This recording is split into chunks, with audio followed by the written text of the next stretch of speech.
Bonsoir Guy Bedos. Bonsoir. Merci beaucoup d'être sur le plateau de BFM TV. C'est un plaisir de vous recevoir. Pour moi d'y être. De toute façon, je regarde beaucoup votre chaîne. C'est un plaisir. Je suis pas seul. Ma femme doit nous regarder. Alors on salue votre femme. Salut Joe. À tout à l'heure. Vous êtes évidemment l'humoriste qu'on connaît, qui a vraiment marqué toutes ces années. Vous êtes acteur, vous êtes scénariste, vous écrivez des livres, vous en prévoyez quelques-uns. Et puis vous aviez envie de parler de l'Algérie, parce que c'est un pays qui vous tient à cœur. Vous y avez vécu, voilà, votre enfance pendant la guerre d'Algérie. Ça vous a beaucoup marqué. Il y a beaucoup de choses dans votre itinéraire personnel qui sont déterminées par ce rapport à la guerre, à la colonisation. Alors quand François Hollande y va, François Hollande que vous avez soutenu pendant l'élection présidentielle, vous avez toujours été le cœur à gauche, inutile de le rappeler. J'ai même le cœur parfois un peu plus à gauche que les présidents. Ça m'arrive. Et on va en parler justement. On va parler de Florange qui vous tient très, très à cœur. Ce voyage en Algérie, vous n'y êtes pas allé Ça, j'allais pas m'imposer non plus. Ils ont emmené Bernard Murat. Cadmerade. Cadmerade, c'est bien. Voilà. Et donc le président François Hollande, il a beaucoup parlé. Et aujourd'hui, il a parlé de la colonisation. On va l'écouter ensemble. Oui, volontiers. Vous allez me dire ce que... J'ai entendu deux, trois petites choses qui m'ont paru pas mal. Pas mal. Écoutons-le. Cette amitié, pour vivre, pour se développer, elle doit s'appuyer sur un socle. Ce socle, c'est la vérité. Rien ne se construit dans la dissimulation, dans l'oubli, et encore moins dans le déni. Pendant 132 ans, l'Algérie a été soumise à un système profondément injuste et brutal.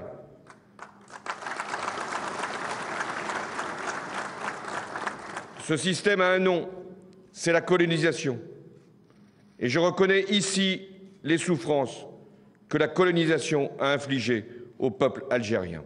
Nous avons ce devoir de vérité sur la violence, sur les injustices, sur les massacres, sur la torture.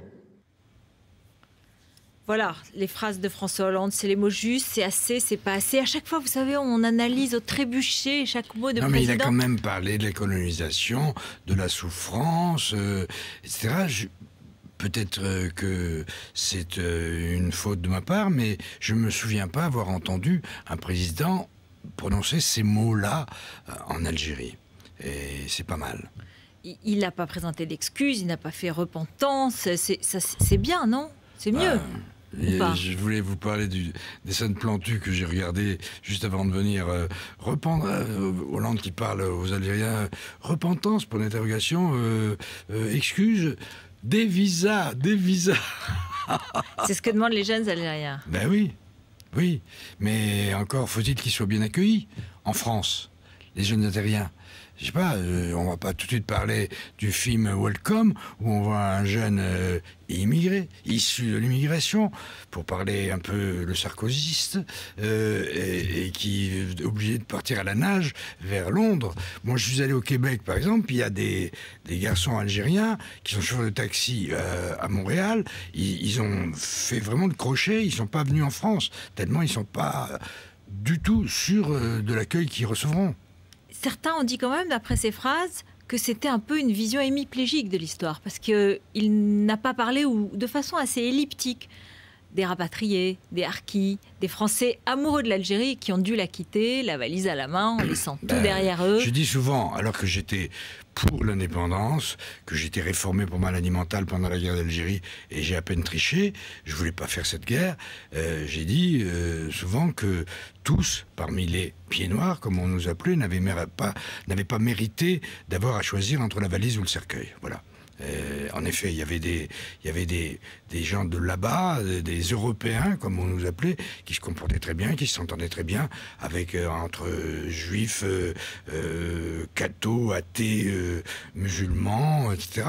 Et ils allaient au bistrot, ils buvaient des coups ensemble et ça marchait bien. Et cela, on doit en parler aussi. Oui, se sont oubliés, tous n'étaient pas des colons, et même les colons, il y avait colons et colons, il y avait des petits colons, puis il y avait les grands colons, je sais pas, je veux injurier personne, mais les bourgeois et tout comme ça, qui effectivement faisaient, comme on disait, suer le burnous. Je bafouille, moi. C'est l'émotion d'être en face de vous, ma chère. Non, c'est de parler de l'Algérie, je suis sûre. Ça marque profondément. Parce que ça continue à marquer profondément la France, alors que bon, on peut avancer. Est-ce que les Algériens veulent vraiment aussi avancer? Est-ce qu'ils veulent pas aussi qu'on continue à ressasser cette histoire? Je me rends pas compte, j'ai du mal à me mettre à la place. Vous savez, moi, j'ai rencontré une femme qui m'a sauté dessus pour me dire des choses extrêmement affectueuses, etc. Je connais l'Algérie d'aujourd'hui quand même. Je suis allé il y a quelques années avec votre consoeur Mireille Dumas, qui est une amie qui m'a emmené là-bas pour faire un film qui s'appelait Le passé à retrouver, et où on m'a emmené dans toutes les villes d'Algérie que j'ai connues dans mon enfance et dans mon adolescence. Je suis arrivé en France, je connaissais pas la France. Moi, je suis arrivé, j'avais 16 ans. Donc c'est quand même mon pays d'origine. Si je suis en Corse maintenant, c'est parce que c'est mon Algérie de rechange. Elle ressemble à la Kabylie. Bon, il y a tout ça. Et donc, je sais plus ce que je voulais dire. Mais non, mais l'Algérie d'aujourd'hui que vous connaissez. Vous avez rencontré une femme ministre de la Culture et vous allez même tourner un film là-bas, vous m'avez dit. Oui, il en est question. En tout cas, elle y est très favorable. Il faut que je voie Madame Filippetti maintenant en France, mais la ministre de la Culture algérienne est très pour. Elle va nous aider à faire le film. Elle s'appelle Khalida Atoumi et elle est absolument exquise. Mais je savais même pas que c'était la ministre de la Culture. C'est quelqu'un qui est venu me dire qu'elle l'était. Après qu'elle m'ait dit toutes sortes de choses. Car c'est vrai, je suis allé donc en Algérie pendant ce film de Mireille Dumas, et peut-être que c'est pour ça qu'Hollande ne m'a pas emmené, parce que il aime beaucoup les autographes, et je risquais d'en signer plus que lui. Pourtant, vous l'avez vraiment soutenu, mais alors il est un des personnages centraux de votre spectacle, parce qu'en fait, vous êtes en tournée, vous n'arrivez pas... Vous voulez faire vos adieux, votre spectacle s'appelle Rideau, mais en fait, vous ne voulez pas tirer le rideau. Un rideau, ça se baisse, ça se relève, c'est ce qu'on appelle un rappel. Et on m'a demandé partout, et les salles sont pleines de gens très affectueux, qui m'applaudissent parfois debout à la fin, et je ne vais pas me priver de ça quand même. Je suis encore en forme, et si j'ai dit rideau, c'est parce que je ne veux pas émouvoir pour de mauvaises raisons. Parce que j'aurai des trous de mémoire, parce que je ne pourrai plus bouger, tout ça. Mais là, je n'ai que 2 ans de moins que Jacques Chirac, et je vais mieux quand même, non? Alors, François Hollande, il est devenu une de vos cibles. Vous avez laissé entendre que Nicolas Sarkozy, vous manquez un peu. Mais je le dis toujours, je ne lâche pas, Sarkozy. Parce que on ne sait jamais. Il y a quand même 65% des Français qui souhaitent son retour quand même. Je ne sais pas qui sont ces Français, mais ils existent. Surtout pour vous, c'est peut-être plus facile d'en faire un personnage que François Hollande, qui est peut-être moins facile à caricaturer. Il n'y avait même pas à inventer, il y avait qu'à recopier avec lui. Mais c'est vrai qu'Hollande... Au début, je trouvais qu'on était trop rapide, surtout du côté de chez Copé et les autres qui se sont ridiculisés. J'ai suivi la longue soirée sur BFM avec eux, tout ça, le feuilleton. Mais on a dit que c'était un sketch. Mais moi qui suis un homme de sketch, c'est long. C'est trop long, c'est trop long. Il faut qu'ils coupent maintenant. Ça y est, ils ont coupé. Donc bon, mais c'est vrai que Hollande, moi j'ai compris que c'était un type honnête, sincère, fréquentable, quoi. Je pense pas qu'il aura des ennuis à propos de Madame Bettencourt et qui sera convoqué à Bordeaux par un juge pendant 12 heures. Normalement, de ce côté-là, ça va. Mais il a fait des défauts quand même ou pas? Comment? Il a des défauts ou pas? Mais bien sûr qu'il a des défauts. J'en ai voulu à Martine Aubry qui avait donné tous les arguments à la droite à l'époque en disant il est mou, il est flou. Elle a même plus ou moins traité de couilles molles sur scène. Je disais qu'est-ce qu'elle en sait. Mais le fait est que j'entends beaucoup de gens. J'ai lu quelque part, j'en parle sur scène, que comme un de ses ministres avait dit il cherche son chemin. Alors je dis qu'il change de lunettes et même qu'on lui achète des longues vues pour qu'il ait une vision plus longue et plus forte de l'avenir. Vous le trouvez mou, vous aussi, alors? Je le trouve hésitant, un pas en avant. Je dis que c'est une sorte de samba, un pas en avant, 2 pas en arrière. On a vu ça pour Florange. Je me suis engagé à fond. Regardez, on va regarder les images de Florange. Vous y êtes allé? Vous y êtes allé auprès des ouvriers de Florange, hein? On en a beaucoup parlé. On a retrouvé bien sûr vos déclarations là-bas. Ah bon? On va les regarder. Le pire serait que tout ça se passe dans l'indifférence générale. Le vrai problème, qui est justement ces gens qui travaillent, qui veulent travailler, qui veulent continuer à travailler, et qui ont des familles, etc., et qui sont zappés littéralement par le système, eh ben, si on peut servir à ça, nous, modestement, eh ben, c'est à ça qu'on sert. Vous êtes allé pour les soutenir. Oui. Aujourd'hui, leurs emplois sont sauvés. Mais il n'y a pas de nationalisation. Vous étiez pour la nationalisation? Vous avez trouvé Montebourg convaincant? Il m'énerve Montebourg, pour tout vous dire. Mais pourquoi? je crois que dans cette... Parce que le ton qu'il a, le style, Cabotin. Le côté moi-je qui m'agace un petit peu. Mais bon, en politique, il faut s'habituer à ce genre de choses. Dans l'affaire de Florange, j'en parle, moi, je suis devenu copain avec Édouard Martin, le superbe Édouard Martin. Je vais lui demander un autographe quand je vais le revoir, puisque j'y vais là dans quelques temps. Je l'ai au téléphone, etc. Il préfère, lui, Montebourg à Ayrault. Parce qu'il a le sentiment qu'ils ont été quand même floués. Ok, Mittal, moi je m'en méfie comme de la peste, et eux, n'en parlons pas. Il a menti à tout le monde, il a menti à Sarkozy, il a menti à propos de Gandrange, il a menti à Hollande, c'est un menteur. Il y a 20 000 emplois à Dunkerque aussi, hein. Oui. Quoi, vous le défendez Mittal? Je vous pose la question. Je vous pose la question. Je vous pose la question. Est-ce qu'il ne faut pas un discours de réalité de la part de la gauche, un discours d'avenir Moi, je suis pas... Je me mêle... Souvent, on me dit de quoi je me mêle. Je me mêle de ce que je regarde. Mais je ne comprends pas tout non plus. Hein. Je ne suis pas un expert en économie. Et l'histoire de l'acier, certains disent l'acier, ça marche plus, d'autres disent ça marche encore très bien, et il n'y a aucune raison de fermer. J'ai le sentiment, moi, que un entrepreneur a le droit, quand ça marche pas du tout, son affaire, de licencier certains salariés, mais là, Mittal, semble-t-il, il fait une sorte de monopoly dégueulasse, où il a acheté Florange pour pouvoir le zapper, parce que ça le gênait dans d'autres entreprises qu'il a.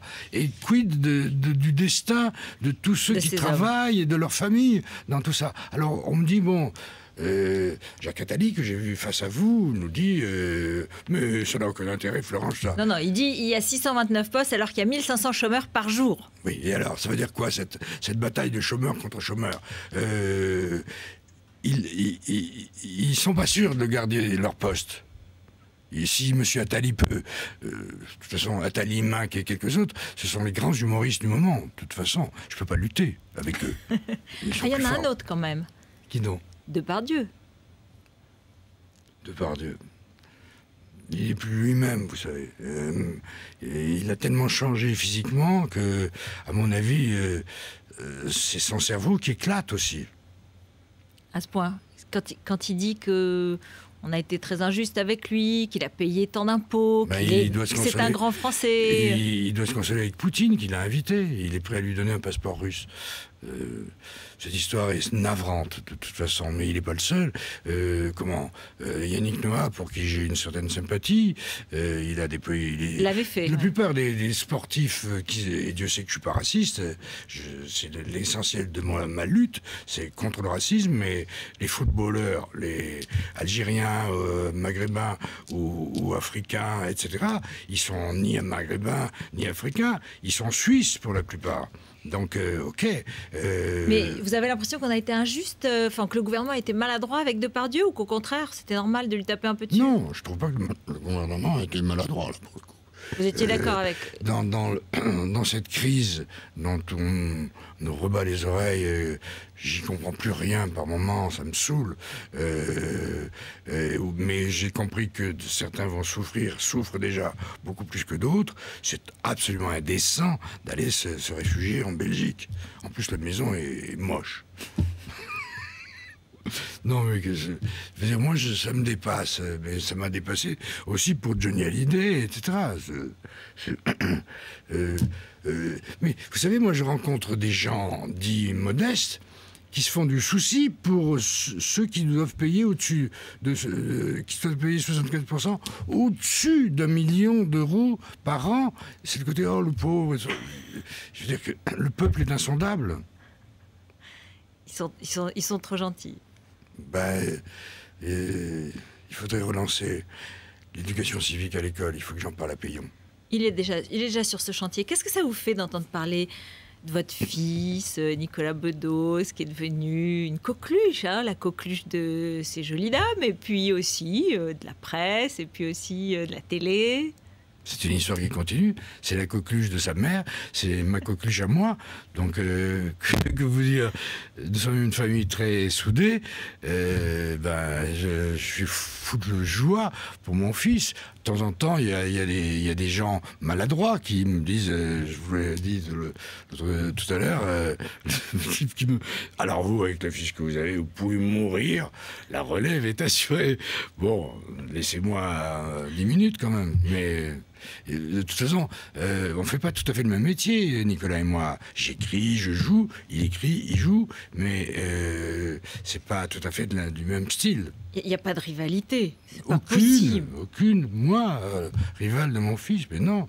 Et puis c'est bien. Et, il y a encore 3 ans, je payais son loyer. Il vivait largement au-dessus de mes moyens. Donc c'est lui maintenant qui va m'entretenir vers la fin. Vous continuez. Vous continuez au moins jusqu'en novembre 2013. Oui, je ferai ma dernière à l'Olympia, comme Jacques Brel. On sera là. Merci Guy Bedos. Merci, Ruth. Restez avec nous. Tout de suite, c'est François Gapien, bien sûr, pour le journal. Et on reparle du voyage en Algérie de François Hollande.